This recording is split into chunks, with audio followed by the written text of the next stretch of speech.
the most iconic hotel in Abu Dhabi. We're headed to one of the UAE's most significant hotels, the place where nearly 45 years ago the GCC was formed. None other than the IHG Intercontinental Abu Dhabi. You can tell as soon as you walk in this place, it was and is fit for kings. It's a clean and quiet oasis in the middle of bustling Abu Dhabi. We checked in and were very happy to hear we'd had a free upgrade. Here's a quick look at our room, the Emirates Suite. You'll have to excuse my poor videography and no wave to the camera, but I hope you can see how grand the rooms are. In our suite, we had a spacious living room, sizable bedroom, and a jacuzzi bath that we'll definitely be taking advantage of later. Very nice. So Maria wanted to chill and do a bit of research on the facilities, but me, I had to test the bed the best way I know how.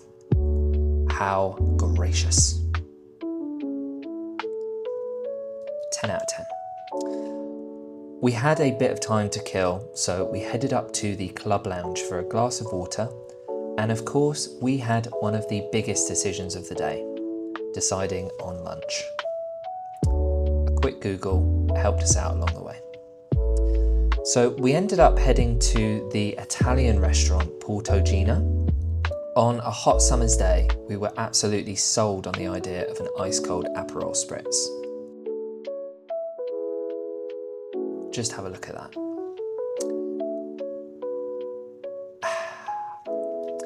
It was a bit hot for us, so we headed inside for some pizza and pasta, which was pretty decent. Limoncello was on the menu, so we had to give it a go in preparation for our honeymoon in Sorrento. Not sure Maria is a big fan, but top marks for giving it a go. So after lunch, we decided to brave the heat again and we headed down to the beach. Although I'm a bit of an idiot and left my shorts at home, we figured we could just dip our toes in the sea. So walking through the beautiful marina, although it was so hot, it was such a pleasant walk. Not too far from the hotel too, which is pretty handy. It's all very well put together and creates a really peaceful ambiance to enjoy. So on the way to the beach, there's a perfectly situated bar, which obviously we're going to be circling back to. It feels very strange being at the beach in the middle of a thriving city, but I'm not one to complain. You know, we made it down to the water after crossing the sand that felt more like coals, and we even made a few little friends along the way. The bar was calling, and for me and Maria, it was time for another cheeky Aperol Spritz. Lovely. So after a couple of drinks, we were getting a bit hot, so we headed back to take refuge in our blasting AC at the hotel. This was obviously a great opportunity for Maria to freshen up for her main event, which was the afternoon tea.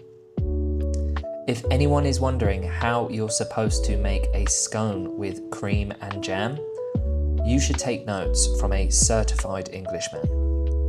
Have a look at this masterful preparation. And bonus points for dropping the jam. But that's a good spread. Very good.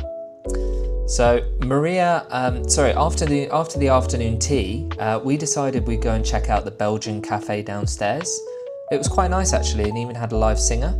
So Maria went for a rosé Hoegaarden, and I had a nice strong pint of Lef. So we literally spent the whole day in the hotel, and honestly, no regrets. So as the sun set, we got ready for the evening and decided to head back up to the club lounge for some canapés and drinks. For me, this would have to be my favourite part, as you get some really good value after a few beers. Snack selection is fantastic, with lots of salad, hams and cheeses, and the hot canapés are great as well. I must have eaten like 10 of those raviolis. So we absolutely loved the club and had a great time. So back to that massive bath. We may or may not have gone overboard with the bubbles. Obviously, I am in my element. Post bath time, it was time for some tender love and care in the form of electrocuting my face and scraping my muscle with a stainless steel gua sha. onwards and upwards, breakfast in the lounge is great. Honestly, IHG do such a fantastic job on the food and beverage, and it's why we'll always come back. They've got loads of delicious pastries, fruits, juices, etc. Maria is always buzzing to get a hold of an eggs royale, even with an anticlimactic finish. Boo. So yeah, thanks so much for watching, and please don't forget to like and subscribe.